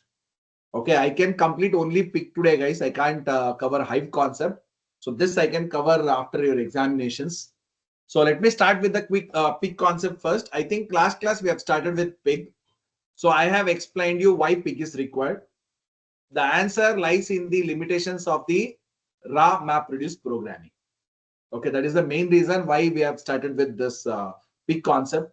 The problem with MapReduce is, so remember to write a what MapReduce job. See, Hadoop MapReduce needs developer to write UDF for map or reduce using Java or Python or whatever the language is required. So this process is completely complex, and this is time consuming. Correct? No? Why it is complex? Why it is time consuming? It requires strong programming skills, guys. So either you have to learn Java programming or you have to learn Python programming, correct? No. So that is one reason. Because of that reason, I'm telling you this is complex. And the second point I mentioned here is time consuming. Even for about simple data transformation, you have to write a lot of boilerplate code for mapper, boilerplate code for reducer, driver, input output format, so on and so forth. Is it not time consuming, guys? See here, that's why to overcome this, I'm giving you the solution. The solution is called as PIC. Guys, PIC gives developer a simple scripting interface to manipulate data using a high level programming interface. We are using interface, guys. So this interface is a language called PIG Latin. Okay, I'm going to call it as PIG Latin, guys. Okay, it is a data flow language. So this is one of the data flow language. Data flow language. So maybe you have heard about data flow language before. So it is a data flow language that focuses on describing the data transformation. See, for example, load this data, filter it by this condition. So group it by keys, store the result. That's all. So see, we are not concentrating on other than this, guys. So we are not thinking about managing the distributed infrastructure here. Okay, and this is important. This is very, very important. Guys, look at here. The PIG Latin language is very much similar to your SQL. Very much similar to your SQL language. So which makes it much simpler and faster for data engineers. And also not only data engineers, guys. So this is very much useful for data analyst also. Okay, so those who are looking for data engineering job, data analyst job, so you can go with this PIG concepts. Okay, so already you are familiar with SQL concept means, then I'm definitely going to tell you guys. So this language will become very easy for you. So then you can ask me, sir, how it works? Guys, the magic is that a PIG script translated to MapReduce task by the PIG runtime and executed on the Hadoop cluster. So you write the simple script. The PIG handles the heavy lifting of generating, optimizing, executing the complex MapReduce jobs. Understanding my point, guys? And what is the trade-off here? Guys, there is a trade-off here. See, automated, look at here. However, automated code may be less efficient than native MR program. So if you have a highly skilled Java developer who handcrafts a perfectly optimizing MapReduce job, it might outperform the PIG generated job. But for the vast majority of use cases and for rapid development, PIG simplicity wins. Okay, then see, I'm going to tell you a few facts, guys. What are the few facts? PIG is not an acronym. It is not an acronym, guys. Okay, so it was named PIG because it was designed to consume and process any kind of data. So yes, maybe in interview you are going to get this question. So it can consume, it is designed to consume and process any kind of data. And it was originally developed by this Yahoo company. So PIG is the productivity layer over a MapReduce. So let's now look at how this transition process works in its architecture. So look at the architecture now. Guys, I'm giving you detailed information now. So we are diving deeper into the architecture of Apache PIG to understand how it converts a simple scripts into complex MapReduce jobs. The whole process starts with the PIG scripts itself. The program are written in PIG Latin. Okay, it is nothing but a scripting language. Scripting language. These scripts are fed into the Apache PIG command. See here, we have Apache PIG component, right? So the entire script, see this pig scripts is fed into this Apache pig component. So which process them through a what sequence of step. What are the sequence of steps we are going to follow here? The very first step we are going to follow here is parser. So this is the what first step. It takes the pig Latin scripts and perform syntactic and type checks. That's why it is called as parser. Parser is nothing but what? Scanner, right? Same thing it is doing. It then creates, see, after completion of this, so it is creating a DAG, directed acyclic graph. So let me write here, directed acyclic graph. So in this graph, the nodes are operators. Okay, in this graph, nodes are operators. Operators like what? Load, filter, group, illustrate, so on and so forth. And edges are data flows. So here edges are nothing but data flows. So these are all edges. These are all vertices.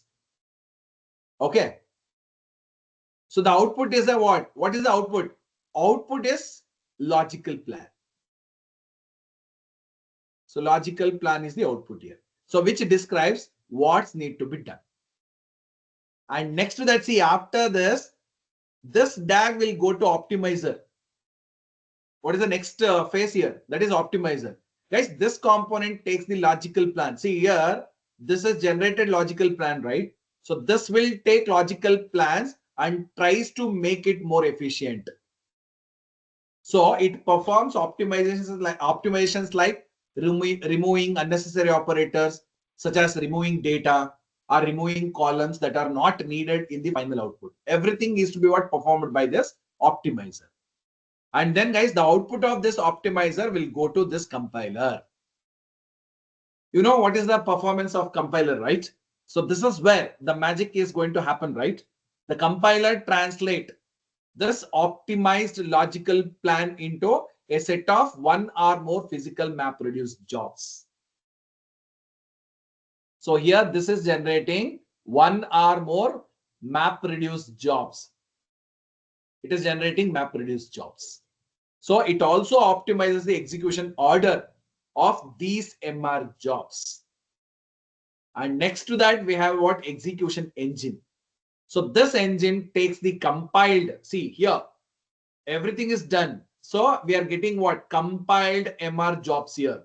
So this submit them to the Hadoop platform for execution.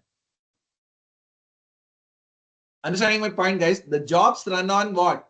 This map reduce framework. So reading data from and writing data to the HDFS. Understanding everything, guys. Each and every concept I've explained you here. And next to that, look at here. We have one more point here. That is execution mode. Guys, a great feature for developer is the execution mode. So you can run it in a what? Local JVM. You can run it on local JVM for dev/test. So this is super fast for debugging small data sets. By default, you execute it on distributed Hadoop cluster for production data. Guys, what you have to understand here, a multi-stage architecture ensures that even though you write simple pig Latin, the resulting MapReduce jobs are still optimized for performance on the cluster. Okay, so this is about the architecture. If you have any questions on architecture, any questions on introductions to pig, please do ask me, guys. So do we need to install pig interpreter on all data nodes?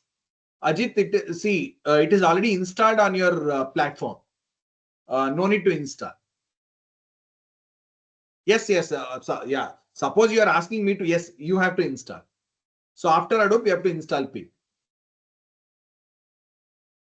But we have provided a platform, right? In that platform, it is already installed. So pig is already installed. Okay. So even I have uploaded, I don't think I have, I'm going to upload worksheets also, guys. So like Python, we need to install all data nodes. Now, where in Python you are going to install data nodes? Now, only your Hadoop you have installed, right? Hadoop means Hadoop will be containing everything. So Hadoop is containing name node, Hadoop is containing data node. So see, in Python, we are not going to install anything. Why you have mentioned like Python? I'm not getting your point, Ajit.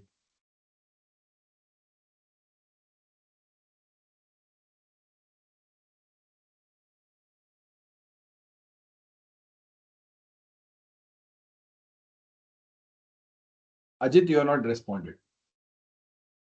So if we are writing map and reduce program in Python, no, here, Ajit, understand. See, initially what we have done, so we have installed Hadoop, right? So see, once you have installed Hadoop, MapReduce is already there.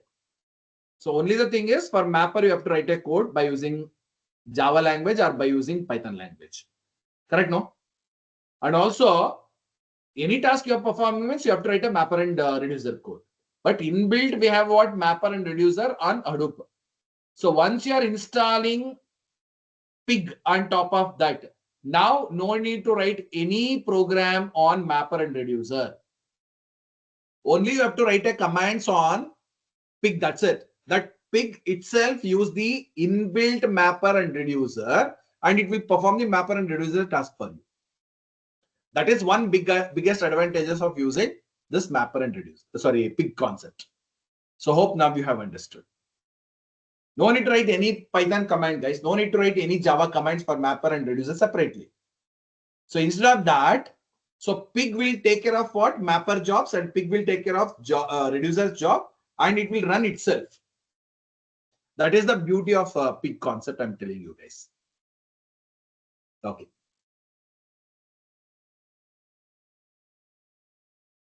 Now look at here, guys. I'm moving into the next slide. See here, I'm talking about data model. Okay, so Pig needs a flexible data model to handle diverse data it consumes. So Pig Latin operations are performed on data structure that are slightly different from the regional relational data tables you might be used to.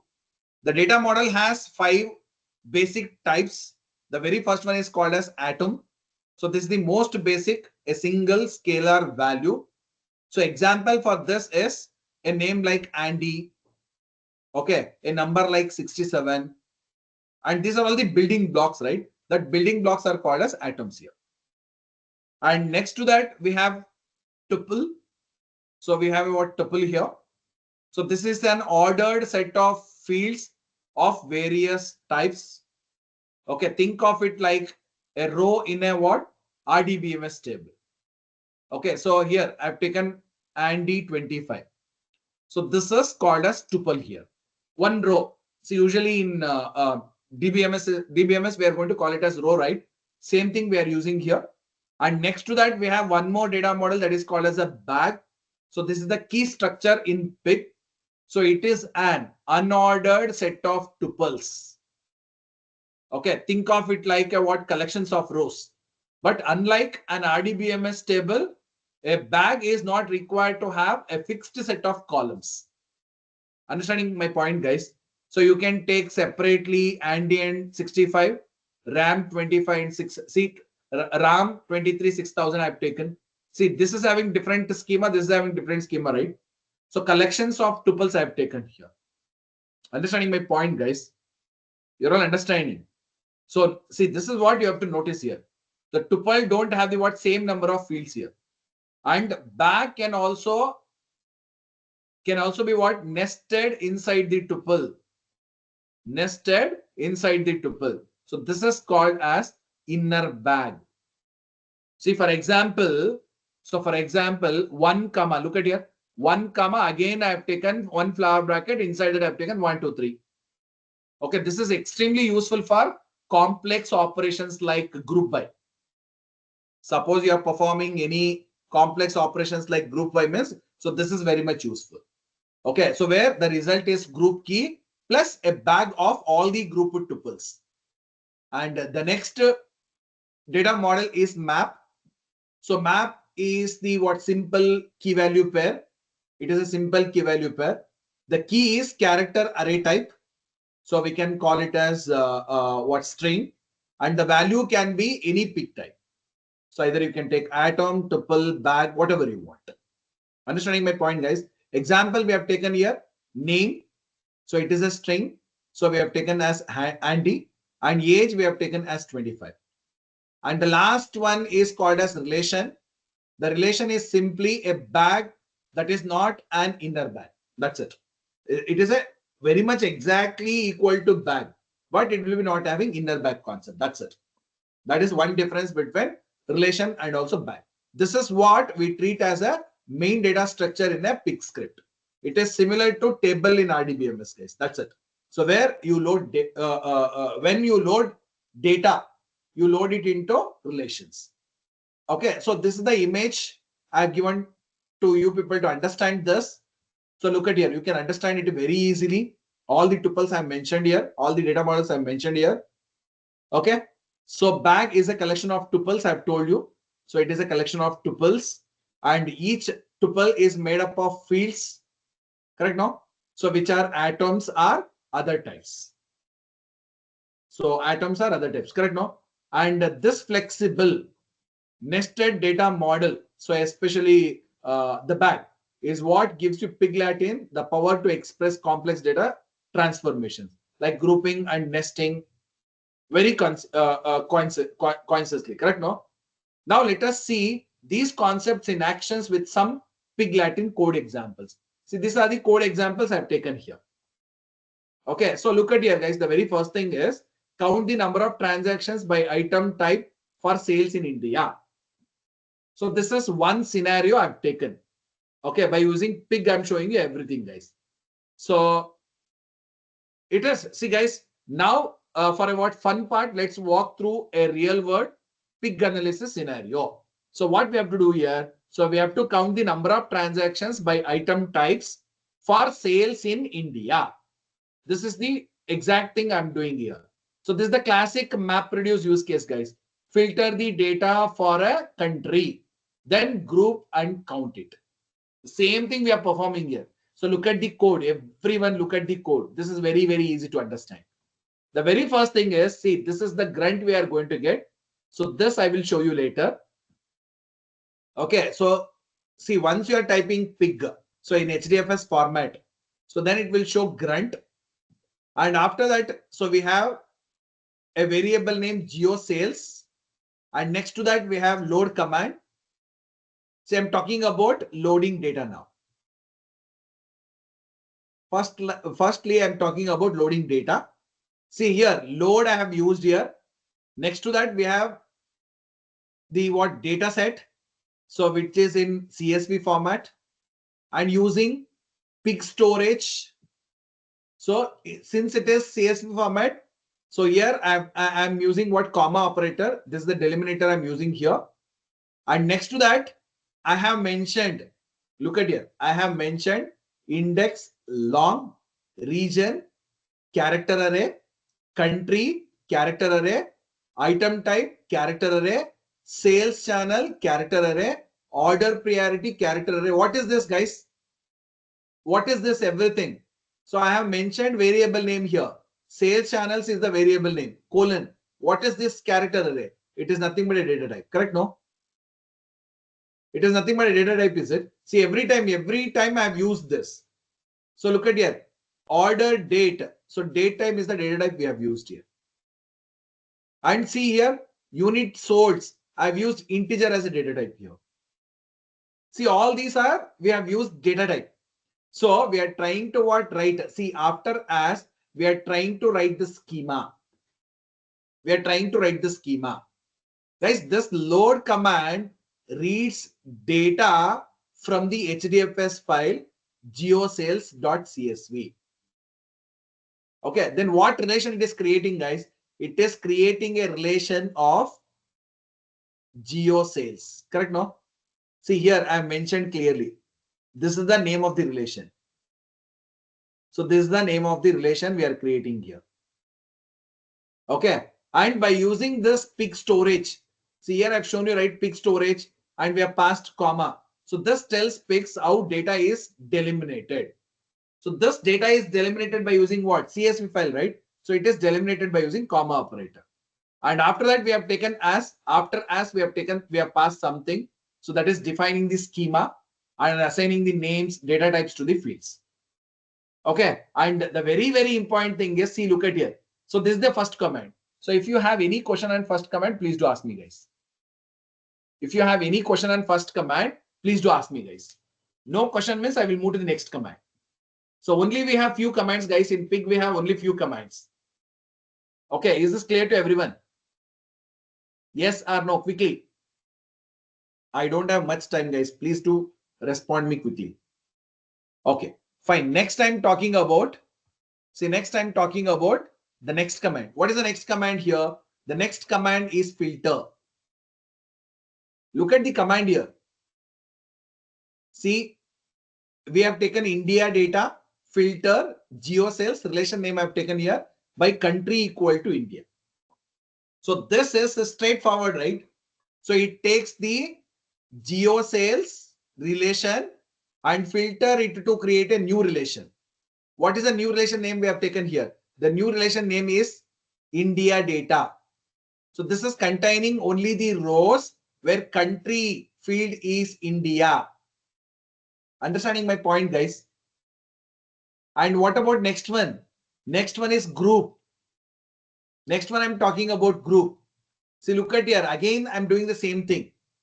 So this group operations takes the India data relation and groups all tuple that have the same value for item type. Same value for item type. And it is creating one more relation. That relation name is called as group by item. Okay. See, this result, group by item, is a new relation of tuples. So each tuple has two fields here. What are the two fields it will be containing? $0. Okay, dollar. See, look at here. I have mentioned here $0.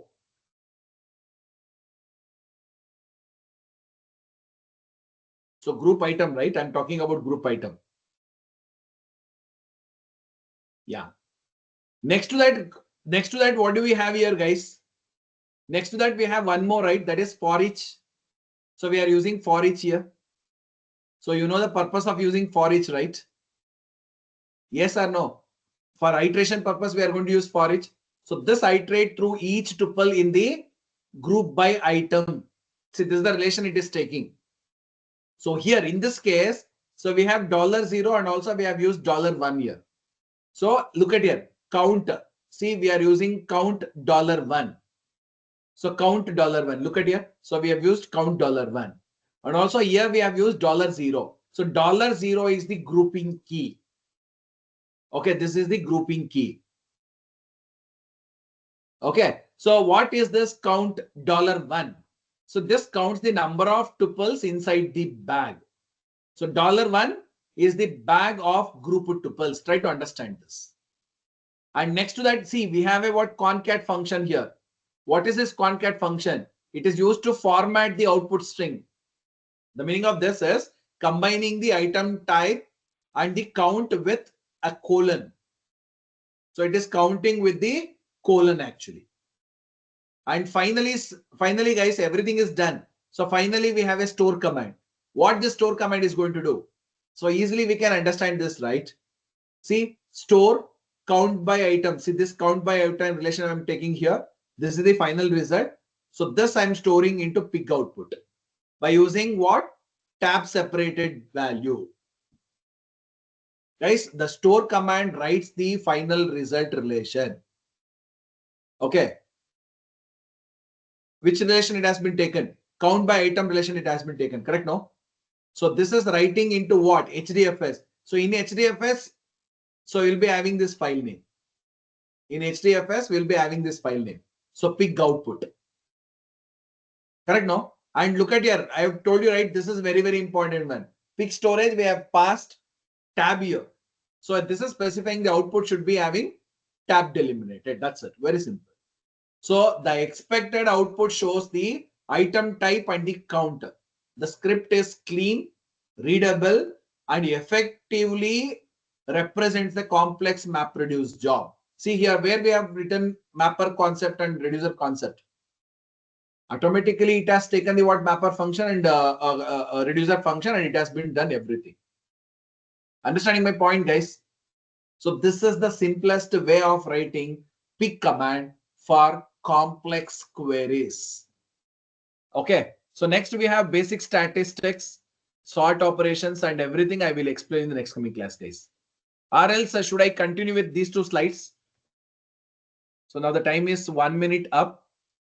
So I have to complete 2 more slides, guys. Shall I complete that 2 more slides?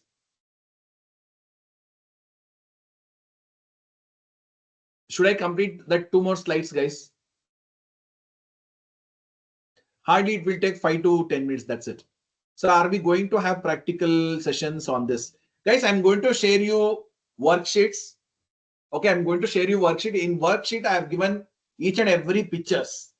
Only the thing is you have to open the platform. So even I'm going to share you the manual to open the platform. And after that, you have to enter the command. So each and every command I have executed, the executed with picture, I'm going to give it to you. You go through the worksheet and work by yourself. So is it okay for you all, guys?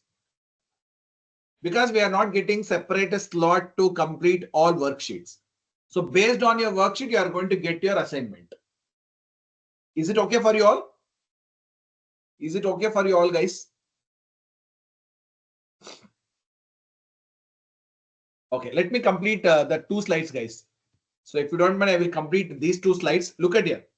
So now we are focusing on the second scenario. What is the second scenario here? The second scenario is on basic stats. So we are trying to what calculate average, max, min, or sum revenue by item type for sales in India. Guys, this time the example focuses only on the average. So which perfectly demonstrates aggregate function. So for that reason, I've taken this. Okay. So look at here. Next one. Project and filter option we have taken first. So first we use for each. See here, I'm starting from here. First we use for each and generate. See here, these two are used to select only the necessary column. So which necessary column we are using here? Country, item type, and also total revenue. Only 3 columns we have taken here. So this is called as projection, guys. So this is called as projection. Correct? No? We don't want to carry all the massive data fields if we don't need them. So only we need 3 columns. That's it. So I'm taking 3 columns. So now look at here. Grunt. See, that is taken, and that relation name we have given as revenue data. And next to that, so revenue data, see, revenue data is equal to for each geo sales generate country. That is done, right? So after this, we are applying filter option. Look at here. After this, we are applying filter option for India. Okay, just as before. So India revenue. Look at here. I mentioned that relation name as India revenue data. Filter revenue data. See, we have taken revenue data from here by country equals to India. Correct? No? Yes, we have done it before. And next to that, we are grouping the data by using what group operation.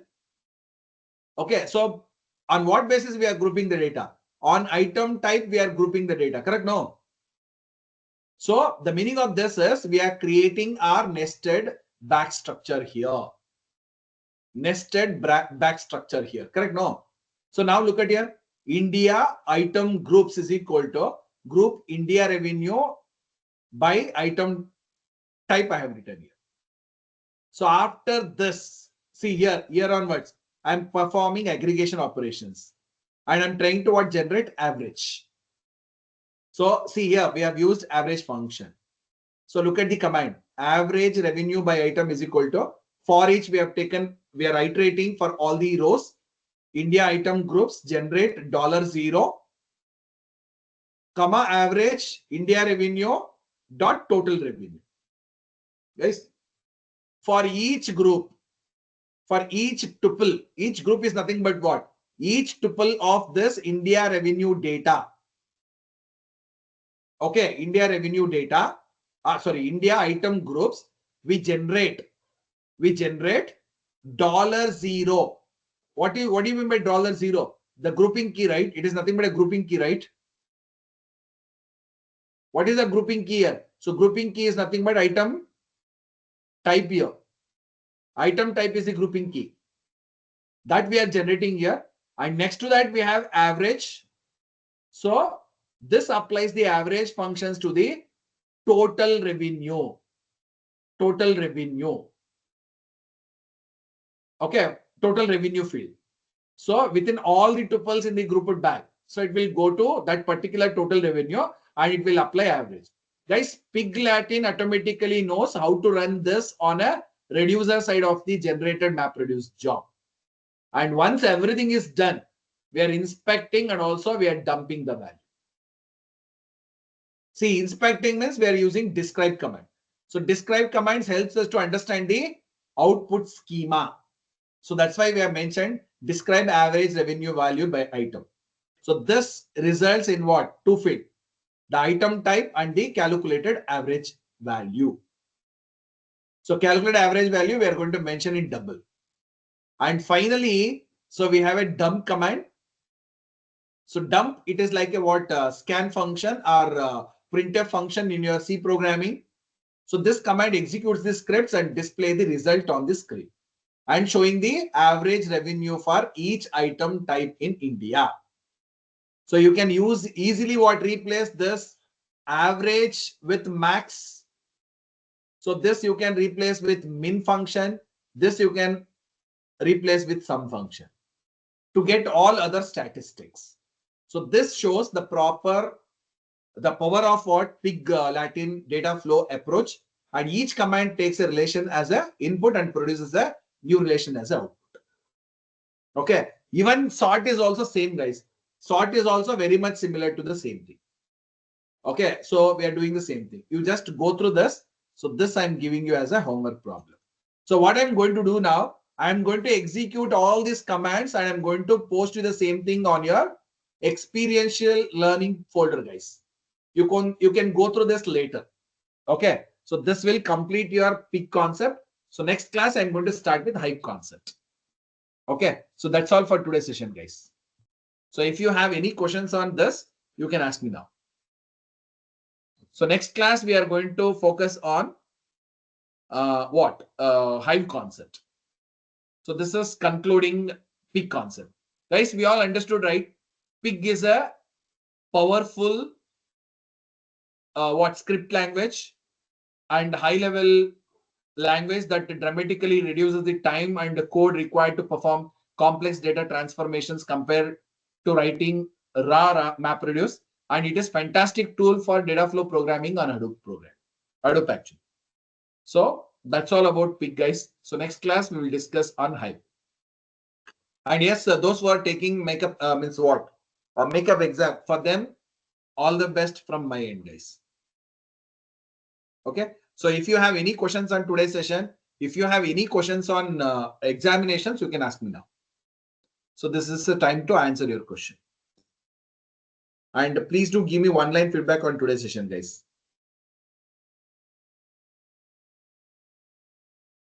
And thank you for extra time, guys.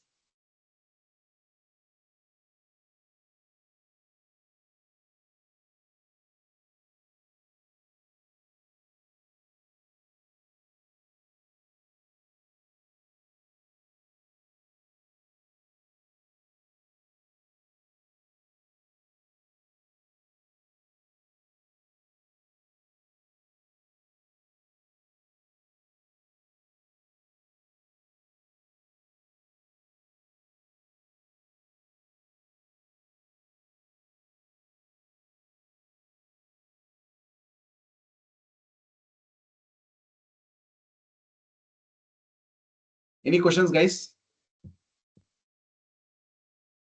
No questions means we can wind up today's session. All the very best for your makeup exam, guys. So we'll meet you after your examination. Thank you all.